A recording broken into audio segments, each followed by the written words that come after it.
keterangan para ahli tidak relevan dengan perkara karena pengertian jaminan berupa satu eksemplar surat pelepasan hak tanah dengan ganti rugi nomor 2 tanggal 1 Desember atas nama Santi Bulung yang dibuat oleh notaris dan seterusnya, dan satu eksemplar asli sertifikat hak guna bangunan nomor 708 atas nama saksi EN dalam perkara ini tidak termasuk dalam kategori jaminan pinjam formal atau hanya sebatas perjanjian lisan di bawah tangan antara saksi korban Santi Bulung dengan tersangka DRS.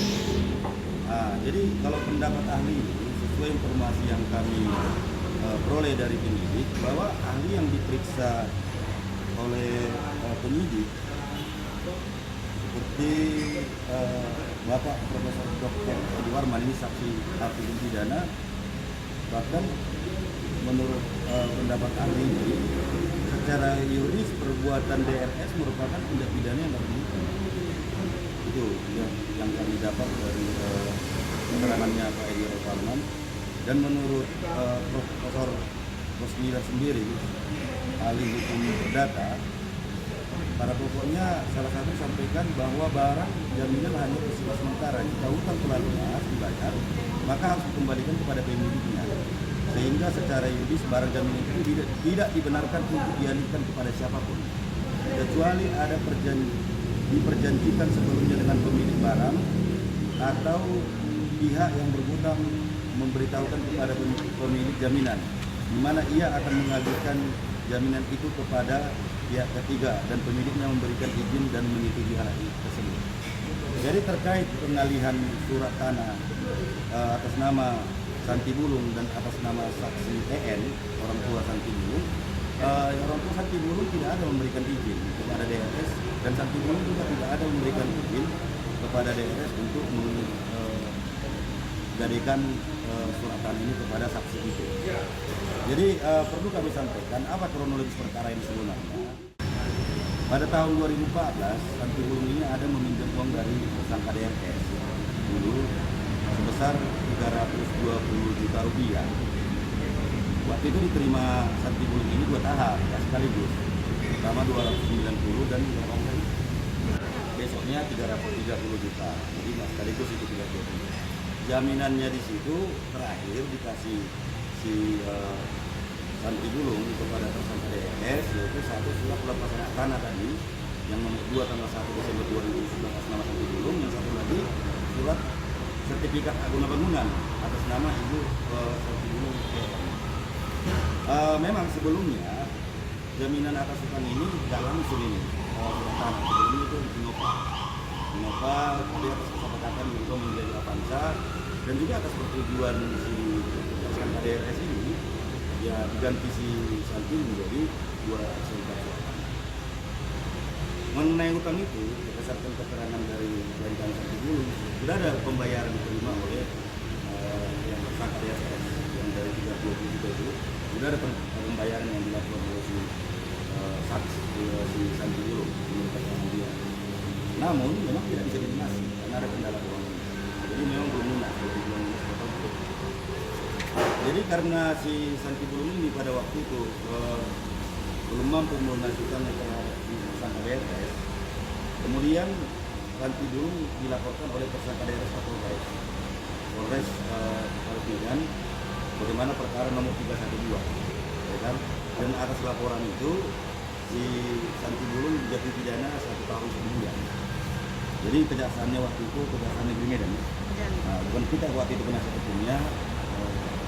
Jadi kita nggak tahu kronologisnya, kita hanya baca dari berita dan dari keterangan penyidik. Di dalam persidangan perkara pidana ini dari keterangan Santi dan dari keterangan tersangka, tersangka DRS menerangkan tidak ada jaminan atas hutang 30 juta ini.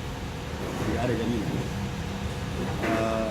Padahal saksi IT ini telah memberikan keterangan di persidangan itu juga yang menerangkan ada menerima 2 surat tanah atas nama Santi Bulung dan atas nama saksi IT.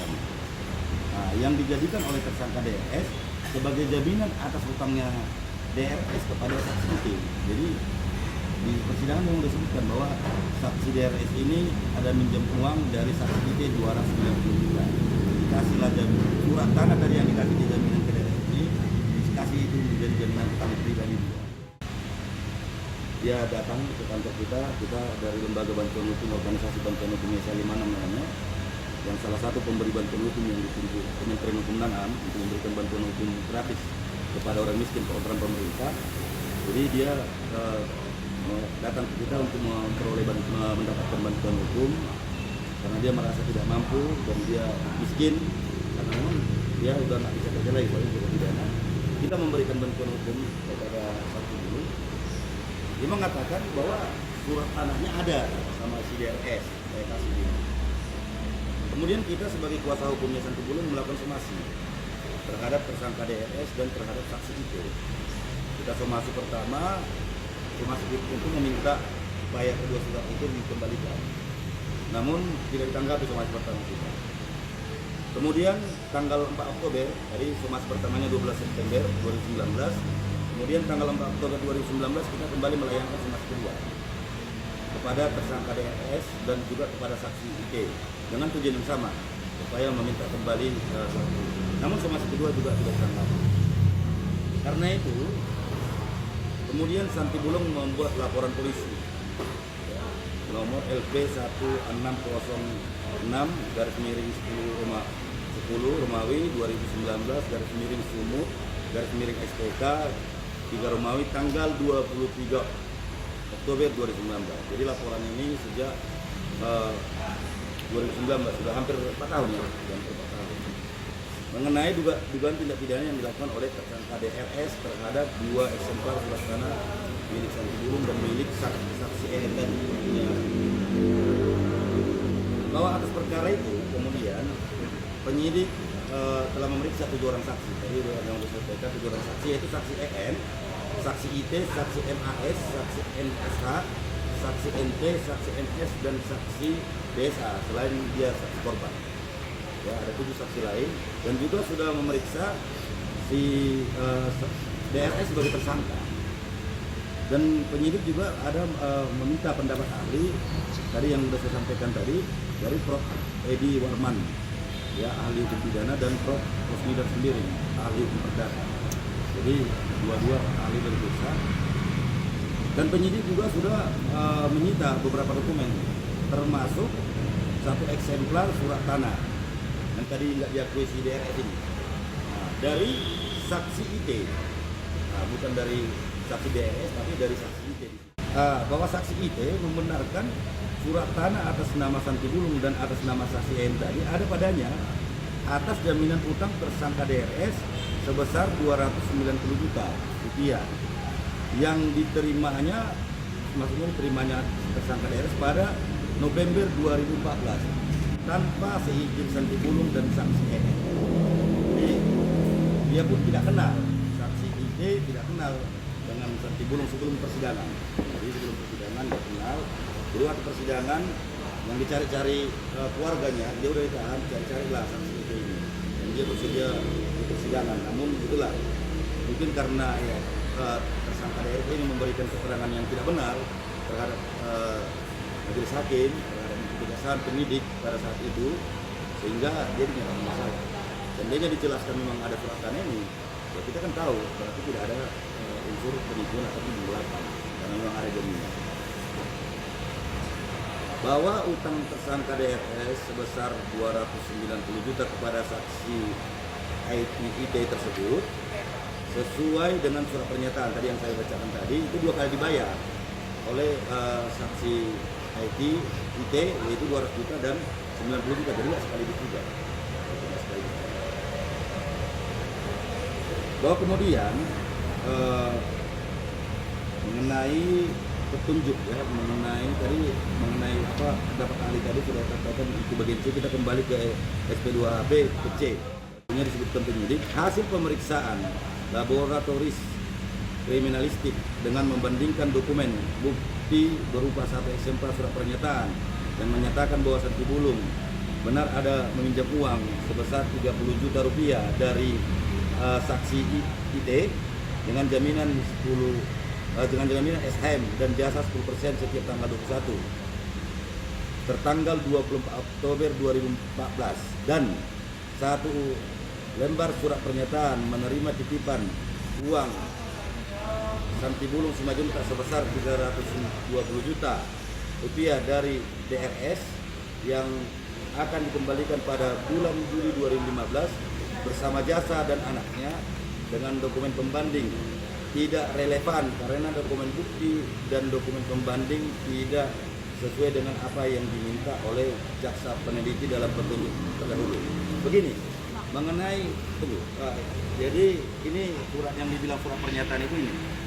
Nah, dan ini titipan uang itu ya? Iya, titipan uang. Jadi yang surat yang dua ini adalah diterima penyidik dari tersangka DRS dua-duanya. Nah, dari tersangka DRS. Memang petunjuk jaksa dulu ada mengatakan kepada penyidik supaya ini di lab dua-dua. Nah, supaya ini di lab dua-dua dibandingkan itu dengan ini. Dan waktu konfrontir, kedua surat ini tidak diakui oleh Santibulung. Tidak diakui dia. Itu bukan pernah surat yang pernah saya take ya. Gimana yang diakui, Pak? Dua-dua. Ini dua-dua tidak diakui Santibulung. Dan ini yang tiga ini yang adanya tercantum di sini nama saksi IT, ini juga tidak diakui saksi IT.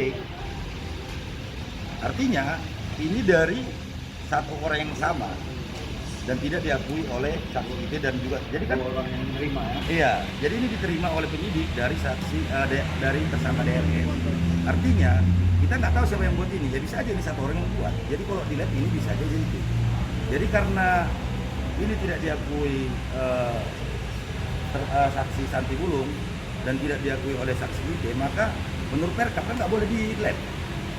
Nah, maka di lab lah ini tanda tangan yang ada di sini dengan bukti pembanding yang diminta dari Santibulung. Nah, di lab lah ini.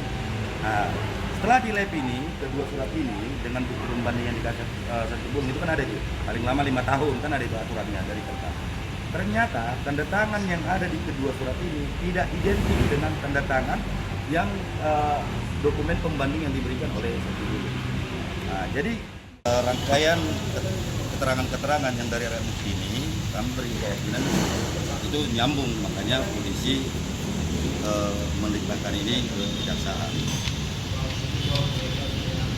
Mungkin perlu kami sampaikan seperti apa yang diberikan petunjuk oleh Kejaksaan Tinggi Sumatera Utara perkara ini. Yang pertama begini, di sini disebutkan di Sumatera ini, menurut jaksa peneliti perkara ini lebih tepat diselesaikan melalui gugatan perdata karena peristiwa yang terjadi masih dalam ranah keperdataan berupa pinjam uang dengan gade 1 eksemplar surat pelepasan hak tanah dengan ganti rugi nomor 2 tanggal 1 2011 atas nama Santibulung Simajuntak yang dibuat oleh notaris dan seterusnya, dan 1 eksemplar asli sertifikat hak guna bangunan nomor 708 atas nama EN. Saksi EN ini orang tuanya Santibulung, antara Santibulung Simajuntak dengan tersangka DRS dan saksi IT. Jadi di sini menurut poin A ini kejaksaan sudah memberikan kesimpulan ya bahwa perkara ini perkara perdata. Menurut KUHP itu nggak boleh karena yang memberikan keputusan dan kesimpulan itu adalah hakim. Jadi hakim yang memberikan kesimpulan apakah ini perkara perdata atau pidana. Seharusnya kan menurut KUHP kalau sudah lengkap maka dilimpahkan ke pengadilan. Jadi perkara pidana atau perkara perdata nanti hakim yang memutuskan. Itu pendapat kami terkait petunjuk yang diberikan Kejaksaan Tinggi Sumatera Utara di poin A.